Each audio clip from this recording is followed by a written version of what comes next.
Welcome back to my another blog. आज ओलोৱাই নাই গতিকে এনেকৈ আপোনালোকক ব্লগটোলৈ স্বাগতম জনালোঁ। ব'লক আজি দিনটো আৰম্ভ কৰোঁ। আৰু আজি হৈছে দেওবাৰ আৰু এতিয়া বাজিছে আবেলি 4টা মানে এডিটিঙৰ টাইমটো কৈছোঁ।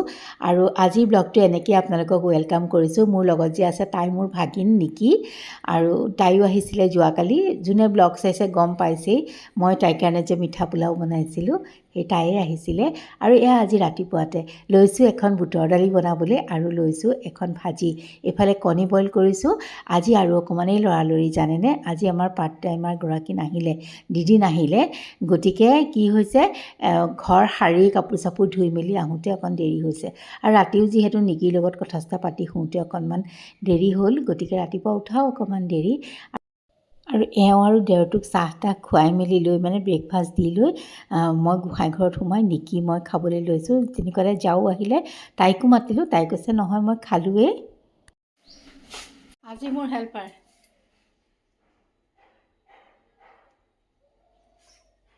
তিতা কেৰেলা কেটছা, আজি ছানডে স্পেচিয়েল তিতা কেৰেলা। আৰু নিকি থকাৰ কাৰণে মোৰ বহুত সুবিধা হৈছে, তাই মোক কাটা কুটাখিনি কৰি দিলে।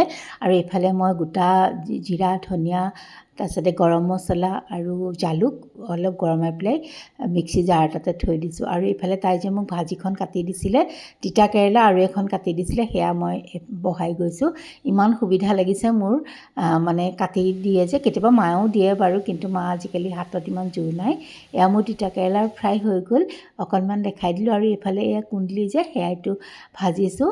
আৰু এইফালে এওঁ অকণমান চিকেন আনিলে, মানে মাছটো দেওৰে ল'লে যিহেতু, গতিকে এওঁ বোলে অকণমান এনেকৈ চিকেন আনিলে কিবা এটা বনাই দিয়া।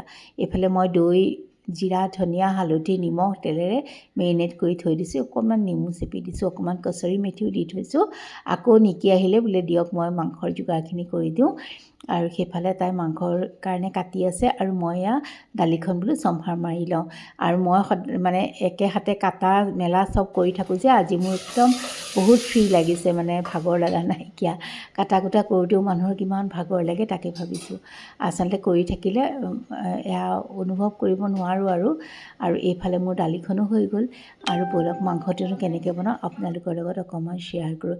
একদম ইজিলি বনাম, বেছি একো নাই, সাধাৰণভাৱেই বনাম। আৰু তথাপিতো অকণমান দেখাই দিওঁ। আৰু আজি এয়া কচুৰি মেথি দিছোঁ, দেখিছেই নহয়, তাৰো এটা স্মেল আছে। আৰু এইফালে মই পিঁয়াজখিনি ভাজি লৈছোঁ অকণমান চেনি কেৰামেল কৰি। আৰু তাৰপিছতে ইয়াতে মই বিলাহী দি দিছোঁ। আৰু আদা নহৰু যে মই এয়া তাই গুচাই দিছিলে, সেয়া মই দিবলৈ পাহৰি থাকিলোঁ। একো নাই, পিছত মাংসখিনিৰ লগত দিম। এইবাৰ মই মেৰিনেট কৰা মাংসখিনি দি দিছোঁ।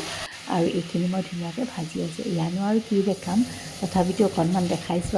আৰু অকণমান মই হালধি তেলত দিব পাহৰি গ'লোঁ, গতিকে এনেকৈ দি দিছোঁ। লগতে মিট মছলা দিছোঁ, চিকেন মছলা থাকিলেও দিব পাৰি, মোৰ নাই, মই মিট মছলাই ব্যৱহাৰ কৰিছোঁ। তথাপিতো ভাল লাগে জানেনে। আৰু এইবাৰ মই আদা নহৰুখিনি দেখা পাই পেলাই দি দিলোঁ। আৰু মই মাংসৰ লগতে একেলগে ভাজি থাকিম, একো নাই বাৰু, একো কথা নাই, কিছুমানে এনেকৈও দিয়ে।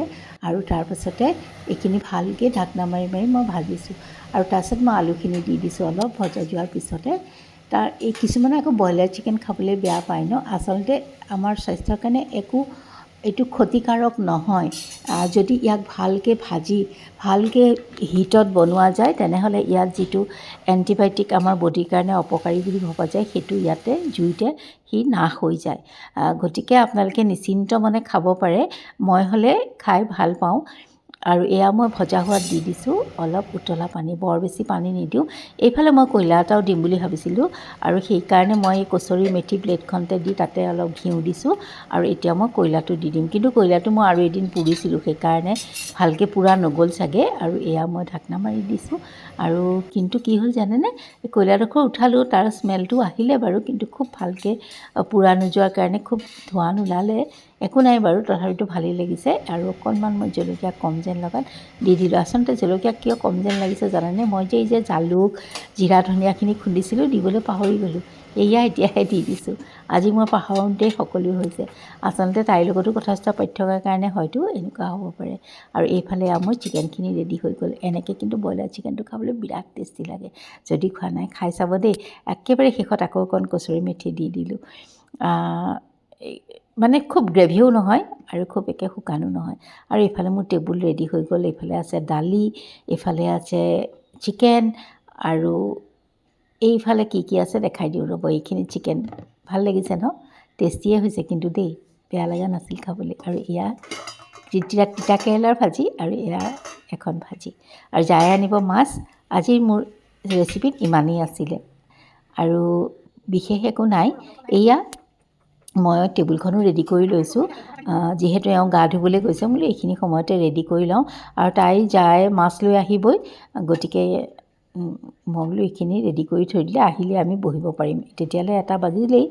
আৰু ব'লক এতিয়া অকণমান খায়ো দেখাই দিওঁ কেনেকুৱানো হৈছিলে। এইয়া তিতাকেৰেলা খোৱাই নাইকিয়া, প্ৰথমতে বোলো চিকেন অকণ খাই দেখাই দিওঁ, আৰু তেন্তে আজিলৈ আহোঁ।